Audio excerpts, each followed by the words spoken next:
Hello and welcome back to the Cheltenham Exchange for the third part of our Twitter tips video. This evening I am joined by Mr. Ian Rayner, Mr. Johnny Evans, and as a surprise guest, Mr. Matty Luke. This is our sixth Twitter tips video, and it's the first time Matty's actually bothered to show up. So thank you, Matty, for gracing us with your presence. Yeah, off work, so I didn't really have an excuse tonight. No Wrexham on TV either. Oh, seventh, yeah, exactly. Yeah, good point, Johnny. So if you've not seen any of these before, the idea for these is that every day in February we'll be running a poll on our Twitter page. We'll be getting your thoughts and opinions on one race per day, and then once a week we'll then collate all those views and we'll do a video like this. So we'll talk through all of the opinions and all the comments that we've had, and just go from there really. So for this video we'll be looking at day 3, and as Ian will bring up now, the first race on day 3 is the Turner's Novices Chase. Now, the horse that got the highest vote in here is Factor File, although potentially may now be going more likely to the Brown Advisory. Second in sort of the voting, we had Gaelic Warrior at 19.2%, and then Ginny's Destiny with about 16%. I'll come straight away to you, Johnny. Are you of the opinion that get a Factor File will run here or for the Browns, and how does that affect the race in your opinion? Yeah, I think he'll go to the Browns, to be perfectly honest with you. I think that's what the plan's been, and that's where he'll go. So if that does happen, it will throw it wide open, won't it? Because there's quite a lot of there's quite a lot of horses that are very much after him in the betting, from what I can see. If I was putting one up now, I would go for Ginny's Destiny, purely because of the course and distance form. Finds off the bridle, jumps well, puts the others under pressure. I just think that's the sort of thing you need to do, a bit like Stage Star did it last year. Okay, so you're in the Ginny's Destiny camp. Is that makes sense to you as well, Ian? It does. We keep hearing different things about Factor File. Apparently, Mr. Deneen on the Racing Post show yesterday apparently dropped a bombshell and said potentially he heard that Factor File was going to the Browns. As for some of the others, we've also heard today that apparently on the exchanges that Facile Vega's drifting for the Arkle, so it could be potentially coming here as well. So that could change the dynamic of the race. But as you say, if Factor File goes out, as Johnny said, it could throw the race wide open. So there's even talk of I think Grey Dawning here is 9-2 at the minute, but could potentially come down where he was going to go to the Browns, could potentially come to the Turners. I don't know if it's to avoid Factor File or not, but yeah, it could be wide open. I think that makes sense. I mean, I think a lot of people said last year that Facile Vega would be suited by the step up in trip and was sort of confused why he wasn't stepped up yet this year. I mean, look at Vega. Her best form was always over 2.5 miles, wasn't it, in that mare's hurdle? So, just interesting that this is probably the time to do it. I mean, he's proven he's probably not a top class 2-miler, so why not? Why not give it a go? Mullins has got plenty of horses for the other. And then some comments on here. So Paul Beck thinks Grey Dawning are in the Turners. He says it's not inside information and there's no decision made. But if Factor File goes to the Browns with Ginny's Destiny favourite, it's bleeding obvious, which makes sense because obviously Grey Dawning would have beaten Ginny's Destiny. Well, we can say that. I still think he would have won if he hadn't made that mistake. Was that New Year's Day? So yeah, I think it was New Year's Day. Then Harry has said how could you back a Roko at 5-1? It is a very risky bet, isn't it, to be honest? But I'm sure there'll be plenty of people getting stuck in. Matty, what are your thoughts on this one? It's been a bit hit and miss all year round, depending on who's going where. Obviously, Factor File now looking like going the Browns.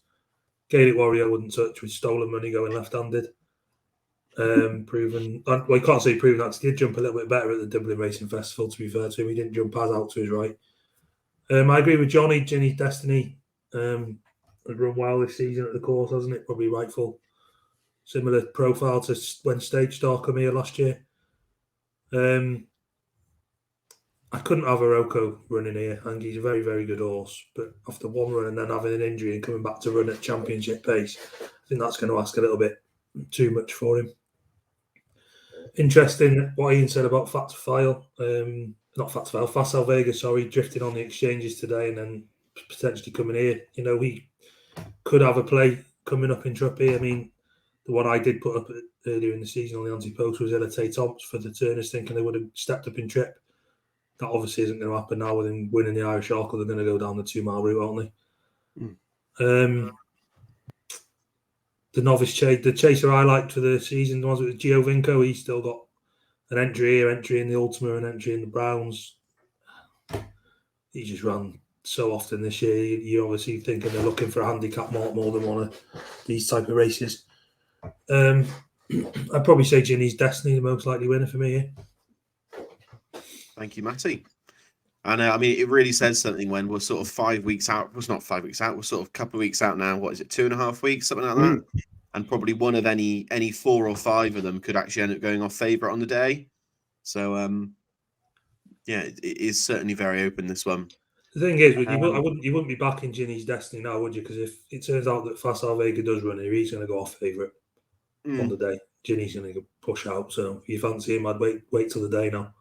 I mean, best price on Ginny's Destiny now is 11-4, which is very skinny, isn't it? Yeah, I think you're right. That Ante-Post now, would you? Wait for the day and see if he drifts, if he get any boosts or whatever. The Irish should all steam into one on the day, won't they? And that price on that one will collapse. And yeah, you might get a bit bigger price on the day. Any more thoughts on the Turners, guys? Or shall we move on? Let's move on. Right, we'll move on then to the Pertemps Handicap Hurdle. As you can see from the vote, Chantry House has won with 30.3%, which I'm sure a few of us are very happy about, Mr. Matty Luke especially. I Care Allen, they're 29%. I'm not even going to try to pronounce the... How do you pronounce that one, Ian, the second one down? It was, Ginge said it earlier. I think it's Gay Quill, I think is how you pronounce it. Gay Quill. Yeah. Okay. And then other got 19% of the vote as well. That's what you said. I'm going to come straight away to you, Matty, here, because I've put your comment on here. Chantry House for you all day long. Still feeling very confident? Yeah, very confident. Obviously, we were there in November, weren't we, when he ran, and me, you, and Johnny all said to each other pretty much straight away, get your eye on that for the Pertemps. Like, they've got something in mind with him. He's qualified now after his last run running when he finished 4th. Was it Huntington last time out? Yeah, I think so. Comfortably qualified. He was running off 145 there. I mean, I couldn't believe the handicap had dropped him another £2 down to 143, to be honest. Just funny how as soon as he jumped the last, jockey literally just turned around, had a look to see if there's anything behind him, and then was, it's fine, I'm not going to bother now. I know he finished 3rd of 15, did he, in the run in November? When was it? His first run for a year? Going back over hurdles. He carried 12 stone. He carried 12 stone the next time out at Sandown when Ian was there, which was in heavy ground, which Ian did say the ground was atrocious that day. Oh, it was awful that day. And then he's carried 12 stone again at Huntington. He's not going to have anywhere near 12 stone on his back, is he, in this race at 143? So I just think it's he's still around 10-1 now. I know we're on at bigger prices, but 10-1 I still think is a fair price for him. Within a JP horse in a handicap, he could well go off shorter on the day, especially if Mr. Henderson's had a few winners. I mean, he could have anywhere from sort of mid 11 stone to even, like a low 11 stone, couldn't he? Depending on what else runs above him and what Irish tax things get given. And you'd be happy even if he had, even if he had 11-9, 11-10, you wouldn't be too fussed off that when he's been lugging. He lugged 12 stone after a year off and still ran really well. This has obviously been the plan all season as well, by the looks of it. So. My only concern with him is if the ground gets really bad. I don't know if we have a lot of rain. He's never the same horse, is he? When it's like particularly heavy or very, very soft. No, he's not. But we don't tend to get that at the festival, so fingers crossed. Ian, I'm sure that's music to your ears as well, hearing us talk up a Henderson horse. Yes, it is. I was just funny enough. I was just trying to have a look to see who else potentially was the higher weights. I can see Flight Deck here is on 144. And you got Gal Road on 142. The Milos 142. So there's and obviously some Irish ones. Monreal 139. Springwell Bay's got 145. So he's potentially the top weight at the moment. So yeah, I think could be interested to see what he gets. Ike Allen was a bit of an eye catcher when he ran last time out. It was the most blatantly obvious non-trier fourth run, whether it was a few months ago when he placed for Mullins and John Joe. But yeah, tough one in a minute. Yeah, I'm pleased with Chantry, and so we was there in November when he ran well. So be interested to see what he gets. I think the highest one in there at the moment is Farouk Farouk Dalem. Dalem. Yeah, Wait, 150 in the Irish rating. Yeah, 150 plus Irish tax. So, Wow. I mean, if he gets £3 Irish tax and runs, that's £10 he's got to give to Chantry House. Wow. The only thing with that, if Gordon runs him, he's obviously running him to keep the weight down for something else on one of his other runners, isn't he, with Elliot? But then that plays into the it plays in the Chantry as well. But I mean, it compresses the handicap. The ones at the bottom won't have as much of a claim if they're then out the weights. But yeah, it'd be interesting. And I think there's a couple more qualifiers, aren't there? There's one on Saturday and then one on Sunday, isn't there, Ian? Is it Nice? There's one in Ireland. Yeah. And Johnny, any thoughts on this one as well? Yeah, it was pretty much as the guys have said, really. I mean, I've been all over Chantry since that race as well. Same race that Matty adhered to before. I do think Akari Allen is definitely a danger. That's the sort of one who I've followed him quite a bit, and he seems to be not been trying that hard this season. But yeah, going back to Chantry, I mean, he started on 147 over hurdles, like Matty said. He dropped another 2 after the last one. You know, he's been rated 162 over fences, hasn't he? So if he runs sort of anywhere sort of in between those two figures, then he should have an absolute belting chance. So yeah, I mean, he'd definitely be my pick today, sort of thing. So yeah, see what happens at the weekend, but he's definitely my pick as we stand now. Thank you, Johnny. And then a few other sort of shouts in here. So Big JT likes Shallow River. Phil Daniel said he's not had anything on, but he'll have a small each way on Gower Road if he goes. And then Paul S likes Nine Graces, who I don't recognise that name. Anyone know Nine Graces? Can't say I do. I can have a quick look to see who he is, but I can't say I recognise the name, Alex. Nine Graces. Oh, it's Barry Connorhorse. Oh. Surprised Joe's not mentioned him. Yeah. I'll have to get the inside scoop from Joe then. I can't see him in the betting now. Maybe he wasn't entered in the end. OJ likes one in this as well, doesn't he? Yeah. If he gets in. Lord Snooty. Yeah. Yeah, I can't see Lord Nine Graces. Alex, I don't know if he got in. Yeah, maybe not entered them. No. Okay. One that I did like early season for this at a price once he qualified was Judicial Law. Okay. Did he qualify at Cheltenham earlier in the season? Maybe. Sure he did. A nice double figure price suit, is he? He's about 40 to 1. God, he's a lot of runs. No, he's not qualified yet. Oh, no, he is qualified. Yeah, he was second in that Pertemps qualifier in October. Yeah. Qualified off 130. He's up to 132 now. Right, okay. He might be a play on the day for me each way if he stays around 40 to 1. Worth a look. But Chantry hoses up. Hope so. Now we move on then. Ryanair Chase. This would be a probably difficult one for Johnny because I know he likes quite a lot of horses in this race. Quite attached to a few.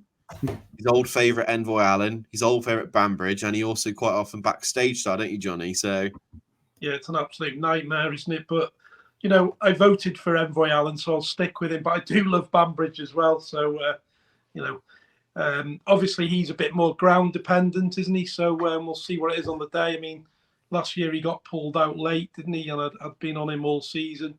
But Envoy's got a good chance, hasn't he? He's got as good a chance as any. And looking down the list, this looks quite a good race, I think. You know, we shouldn't have a hot pot favourite in it, I don't think. It should be quite open, and you can look down, you know, maybe 6 or 7 horses down and find one down there that could even win. So, yeah, I'm looking forward to the Ryanair this year, to be honest. Yeah, certainly looks quite open at the top. I mean, Banbridge obviously won the vote on the poll, so like just under 39%. Obviously, as you say, quite ground dependent. Any thoughts on this one, Matty? No, I watched Joe's Lucky 15 thing earlier on. He had Jamie and Scotty on, and Jamie hit the nail on the head with this race. So you could probably run it 10 times and have 6 different winners. That's how it is. A good quality race, isn't it? And gutted Allaho, obviously I'm a big fan of Allaho. Gutted he's not made it here after looking like he was over the injury, but picking up another one. Stage Star is quite a reliable runner, isn't he? Usually around Cheltenham as well. But I agree with Johnny here. I think Envoy Island probably wins this. Banbridge again is ground dependent, but if it was good ground, I know I'd give a shout out to OJ's, one of OJ's favourite horses, Garlaw. But for me, I'd be on Allaho. Not Allaho, Envoy Island, because Allaho's not running. My problem with Envoy Island is, to me, I think he's too short for a horse that doesn't win as often as he should. Yeah, I mean, I probably won't back him until if I have a bet on him on the day and see what price he is then. I won't be backing him now at 4-1. I think something will beat him, but I don't know what will. I don't know what that one is. But do you think that Ash Tree Meadows overpriced at 25s? Maybe. Heard a couple of people mention him. Even Fugitive's 25-1. I think it's quite overpriced as well. One of our old favourites, Ahoy Senor at 25s, Johnny. Yeah, there's a few, isn't there? I think a few people have been putting up Phil Dore as well, haven't they, for this? And I personally can't see it, but Conflated's running here, isn't he? Yeah, he is now. He's running here instead of the cross country. But he's unseated twice. His last 2 he's runs. run well though, both times. Yeah, has run very well. So maybe try and back in with Faller insurance or something. Like you said, it's just. I think it's going to be quite a good race because there's a fair few good horses in here. Let's be fair. Ones that aren't quite good enough for the Gold Cup. And Ian, I know obviously you're a big fan of Stage Star and you've backed him. I think you've put him up Ante-Post as well. Are you confident? I was until his last run, New Year's Day. I think he was one of the one of the handicap chases there, but it was god awful ground that day. It was heavy ground. He was carrying 12 stone, so I'm willing to write off and forgive him that race. He will definitely be a contender. And obviously, I have backed him, and I think he has a great chance. So we say about Banbridge, did he pull out last year on the day? He just obviously we don't know what the forecast is going to be like in the next couple of weeks. But I think anything with soft, I think good to soft, he should be okay. If it goes soft, he won't run. I don't think he'll get pulled out. But yeah, it's very, very wide open now since Allaho come out. Even the horses like Capodanno and say Fugitive, I'm quite interested in. I'm not sure about Protectorate. If I'm honest, I know he ran well behind Shishkin. Was it last week or the week or two? But I'm not sure. But there'll definitely be a bit more runners this year. But yeah, definitely very wide open. Could be some big prices. I mean, Banbridge won the pipe on good to soft, so I don't know even why they pulled him out last year. No. Don't remember it being that. Was it good? I don't know. Was it good to soft? Oh yeah, good to soft when he won the. Yeah. I think the key to Stage Star is, I mean, I'd forget his last run because Nichols even said that it was just he told Cobden they need to look after him in his main days in March. Is he going to get the soft lead in front? What is there to take him on really? He could do, yeah. Just looking through the notes, it says that the trainer reported that Gelding was stiff post-race, which is funny because Ian was stiff pre-race, wasn't he? I was. Right, on that note, should we move on to the stayers? Yeah. Right, stayers hurdle then. Tiapu and Irish Point, obviously the two Rob Core horses dominating the voting in here. 75% between the two of them. Then a little bit there for my old mate Crambo.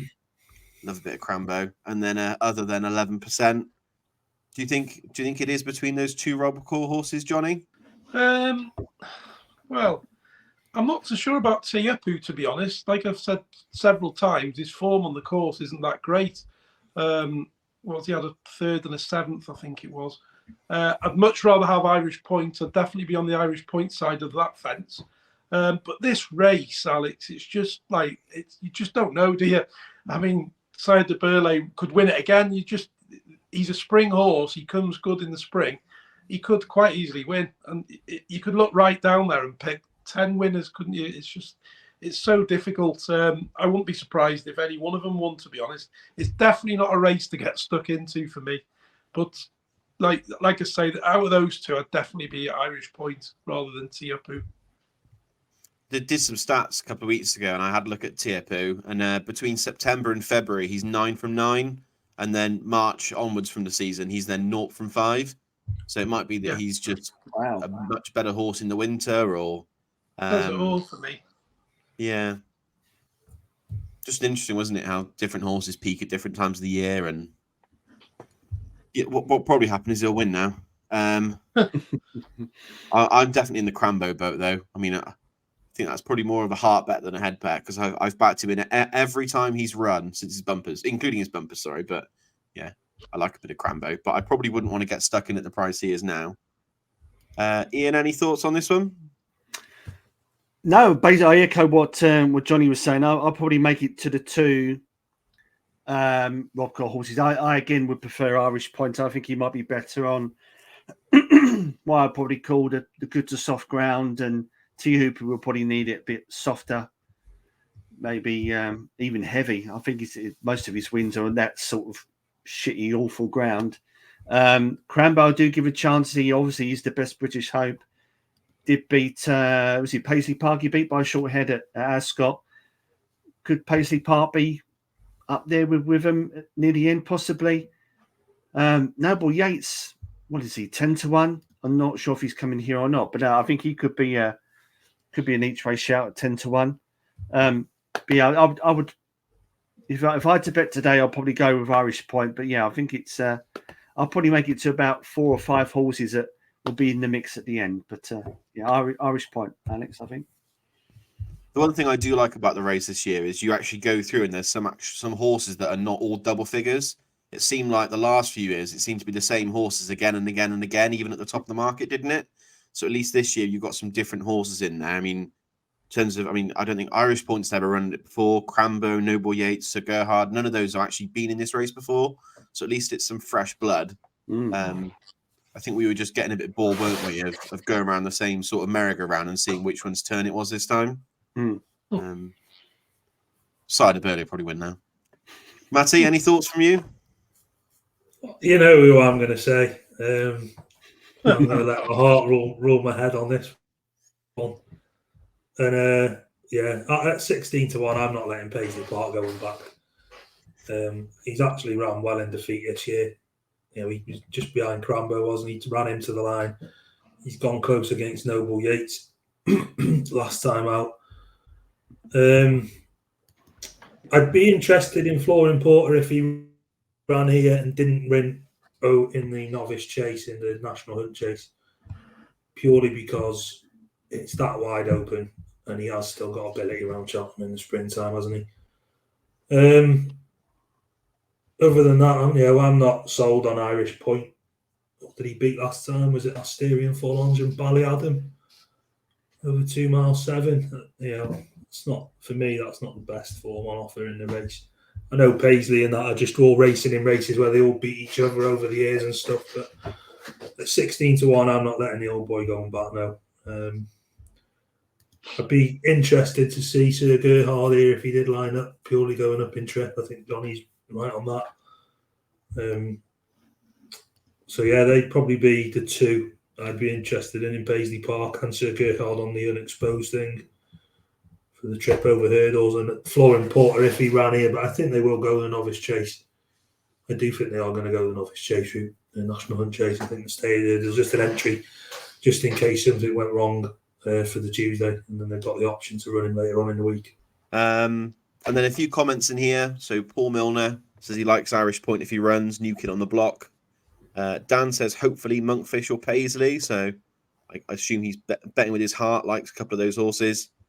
And then Bookie's Foe says he wouldn't back Crambo or Tiepu with stolen coupons. Wow. Bit offended about Crambo on there, but I can understand Tiepu. How race would it be though if Crambo did win, like for the connections and everything? Oh, it'd be brilliant, wouldn't it?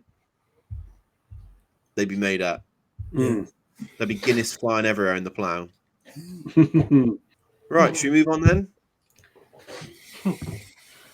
Okay, so moving on. Yeah, tough one here. Moving on to the plate. Hartwood won the poll on here, but I don't think he's actually been entered. So, yeah, that's gone well. Next up, we've got the second most was then on other. Then we had a few votes on I Know the Way You're Thinking and Let's Be Clear About It, who I actually spelt wrong, but no one noticed. In the comments here, Phil Daniel says he likes Theatre Man for this. Thought his staying on effort behind Ginny's Destiny was an excellent effort. Johnny and I put that in the notebook as soon as that happened, didn't we, Johnny? We were very keen on that. We did. Yeah. We like that bit of form. And then Stuart Patterson likes Lounge Lizard. Thinks his mark's good, or hoping his mark's good, and this is the plan. So maybe one for the notebook. I don't recognise that horse, Lounge Lizard. I'll have to have a look. Matty, I'll come straight to you on this one. Any thoughts on this? I've not really looked at it too much. I'm just going on to it now to have a look at the market on my phone while we're on. I know Let's Be Clear Rat's coming over, isn't he? That's been said today, is it? I've seen earlier on. He's going to be high in the weights though here, isn't he? Yeah, I mean, there's been some money today for Let's Be Clear About. Not Let's Be Clear About It. There's been money today for Cribilli. Yeah, that's the one I'm keen on. He ran it. Did he fall in November when we were there? Yes. Behind Ginny's. Not Ginny. Was it Ginny's Destiny? No. Yeah, it was Ginny's Destiny. Yeah. So obviously we're thinking Ginny's Destiny's probably one to go and win the Turners. I'd be very keen on Cribilli if he turned up here, but I've just seen he's only around 7-1 now, so he's not one I'd back now. I'd wait and see on the day and see what price he is. It's going to go either way, and he go bigger or JP also short and massively in the betting. Looking further down the market, I know there's a few keen on that Lounge Lizard, aren't there? I've seen that touted around a bit. Yeah. You lot are keen on, was it Theatre Man you mentioned just before? Yeah, Theatre Man. Will he go here? Quite liked. Will he go to the Ultima? I think he'd go here. I think he'd be better off staying on at 2.5 rather than stretching him out. There's one down the market. He's triple trade. He's at 33s. I'm hoping he goes to the Grand Annual. I can see the reason he's got the choice of the two because he has won over 2-4. But hopefully they go the 2 mile route because that's where I think his better form's at. But other than that, mate, I haven't got much more else to say, to be honest. Okay, thank you, Matty. I think it's wide open. It is, yeah. I mean, that's what you want for one of these, isn't it? I mean, at some stage, one horse is going to get backed into like 2-1 or 3-1, aren't they? So, notice there that horse you like, Madara. That's second favourite in it at 12-1. Yeah, I think it'll go Grand Annual though. Yeah. Highly progressive 5-year-old Matty. Who will lose the triple trade in the Grand Annual? No. Madara wins. Improved on every start. What are your thoughts, Ian? I think, as Johnny said before, this is probably the hardest handicap to get your head round in a minute. So it's I can't say to get to the Muir. Yeah, it's not really one I've tried to tackle in a minute, but yeah, it's so tough to think is some of the horses is the guys that said potentially to go here or when they go to the Grand Annual. I can see the of Cribilli, obviously, if that gets franked by what Matty said by Ginny's if he wins the Turners. Just having a quick look here. It's hard. I said Pembroke's here. He's got his 16-1. But he's been going. He's won over 2 mile 4 at Aintree. He could be bit of a shout at 16-1 for the Skeltons. But otherwise, Alex is a tough one. I mean, I can't say anything has really caught my eye at the minute. Thank you, Ian. And anything from you, Johnny, or just happy to move on? Yeah, I mean, like I said on the comment, it's always the last one I look at. You get horses that may go up from like they're in the Grand Annual and this, or they're in this and the Ultima. So you get some going one way, some going the other. So the only one is Theatre Man, as everybody's already said. He's definitely one to keep an eye on and probably have a play on him on the day should he turn up here. But yeah, I'll have a look closer to the time. Okay, thank you, Johnny. Right, let's move on then to the Mares Novice Hurdle. The betting has been absolutely dominated by the front three of the market. Brighter Days Ahead, 39%, Jade Grugy, 42%, and then Dysel Enos, 17%. And then the very small number of people put other. I imagine that's a very small number. It's less. Well, it's 1%, so very small. Johnny, you had the first comment on here. Jade Grugy at the moment, but a mention for Queen's Gamble. Happy with those two? Yeah, I backed Queen's Gamble quite early on at a decent price. I think it was one of these roll-up bets where they win one race and win this. So I got her sort of covered early on. And then I've sort of tagged on a little bit to Jade Grugy out of the top three in recent weeks. You know, I mean, the other two are really good horses, and this should be one of the races of the week, I think. It could be a cracker. But I'm just sort of edging on the Jade side at the moment. Yeah, I mean, I don't know. I think she looks like she might have a little bit more sort of pace than Brighter Days Ahead, but Brighter Days Ahead is a very big danger for me. So, yeah, it should be a good one, this one. But I'd just side with Jade. I mean, the top two in the market should obviously, I mean, they're never not going to stay 2 miles, but even if the ground went pretty bad, they should stay sort of a strong 2 miles around Cheltenham if it was bad ground. Because, I mean, they've both been over 2.5, haven't they? So, yeah. Ian, what are your thoughts? Oh, I'm so torn. So I put Queen's Gamble up as one of my Ante-Post picks, and she's won all her races this season. But I think in a minute she could potentially be an each-way play. I'm not sure if she'll beat any of these front three. Dysel Enos, I think, could be. She's run on what I'd call was it suddenly Jade Grugy and Brighter Days Ahead of not their wins have been on, as you said, that a higher trip like 2.4, 2.5, and also on heavy ground. Again, we can't determine what it will be at the festival, but I've got to say, Fergal has campaigned her very, very well. We'll say that he's found some very good races to put her in. She's got is it £5? I think she's 11.2 in a minute, so potentially she could have that £5. That £5 buffer, if you want to call it that. But I don't know. I'm so torn. I've been so impressed with the three of them. But I would maybe agree with Johnny. Was saying with Jade Grugy. I wonder if she'll have a bit too much toe potentially at the finish with Brighter Days Ahead. She probably seems more of a staying mare, and obviously will be better next season for the Mares Hurdle itself. But yeah, I wonder if I was to go with one, maybe Jade Grugy, but it's so tough. Would you maybe think of just backing whichever one's got the bigger price on the day, maybe? Potentially, yeah. Which I think will probably be Dysel Enos. Probably. I hope she wins. I think it'd be nice to get Fergal a festival winner, wouldn't it? If Crambo doesn't quite do it a couple of races earlier.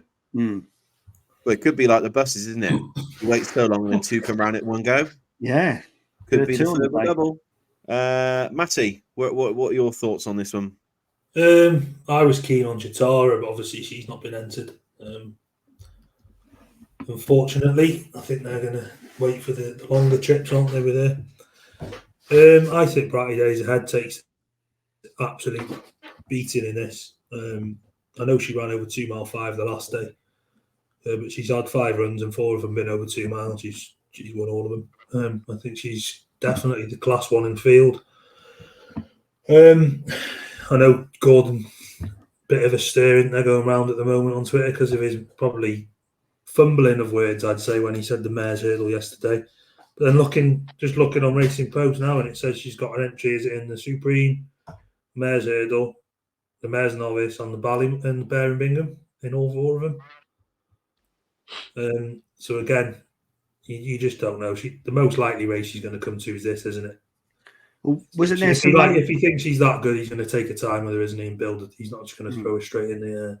Didn't he slip up the other day, Gordon Elliott, and say he fancies her for the Mayor's Hurdle, and apparently... Yeah, that's what I just said. Then he's caused a bit of a stir on Twitter, hasn't he, with it? Yeah. He's just fumbled his words, hasn't he? He's just not said the Mayor's Novice, really. Sorry, Matt, I don't think Ian was listening to you when you said that. No, he doesn't listen to me half the time, does he? Sorry, Matty. He's daydreaming of Henderson, isn't he? But yeah, for me, I mean, Dysart Enos, I'd probably say has maybe a better chance than Jade DeGruy for me. But I think Brighter Days Ahead's going to be the one that wins this. Yeah, and I think she'll win it quite comfortably. And maybe one to keep an eye on for next year as well, are you thinking? Yeah. And then some comments in here as well from Phil Daniel. Says he doesn't get easily swayed by tipsters or pundits. He prefers to lose his money on his own choices, but he likes the way that Rory Delagi spoke about Brighter Days Ahead. I like that from Phil as well. Don't get too swayed by tipsters or pundits or people that want you to pay for tips. I'd rather lose my money on my own fancies than someone else's. So, my thoughts. And then Steve Duggan said, he hasn't said who this is about, but I assume it's Dysart Enos.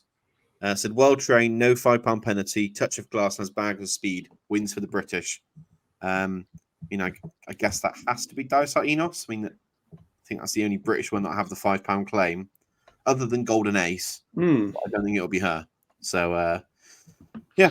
Any more thoughts on the Mayor's Novice Hurdle, guys? Happy to move on. Perfect. We'll move on then to the final race of the Thursday, the Muir Challenge Cup.